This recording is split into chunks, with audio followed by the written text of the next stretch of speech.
at your political ambition, because of course that has brought you back into the limelight. You were quiet, but it has brought you back now as you're seeking the Nairobi gubernatorial seat. First of all, why Nairobi?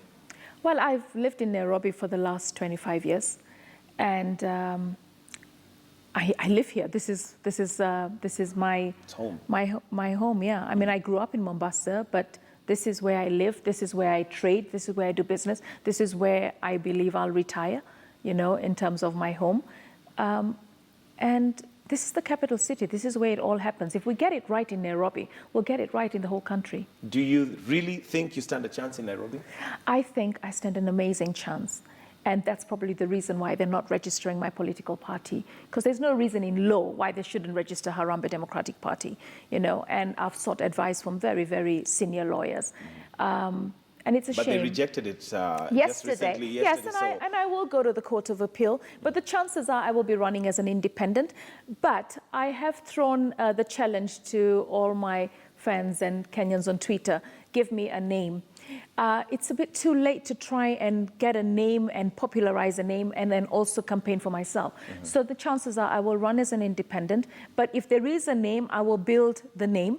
But I really want the name Harambee. Why do you want it so bad to a point where you've delayed now getting other things, you know, fighting it legally? I know, it's crazy. Harambee for me means pulling together, doing something as one. And I feel that we need to ignite that Harambee spirit that our leaders have lost. We don't have that spirit amongst us anymore. We need that spirit as Kenyans. I want us to pull together for what is good, you know. And you know, when Nyerere said we were a man-eat-man society, we see that we're at each other's throats, you know, even politically. I mean, for me, opposition, I saw something that Barack said to Trump, it's time for you to reach out. This was a very, very competitive election, right?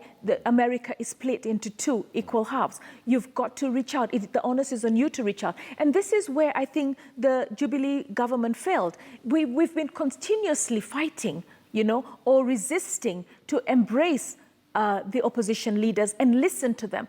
Every time the opposition leader says something, instead of actually saying, come, let's dialogue, let's fix this, all right? Because the country is one, you know? But here we seem to be at each other's throats rather than focusing on, these are the issues. We can't politic 5 years. You have the elections and you're still politicking throughout the term.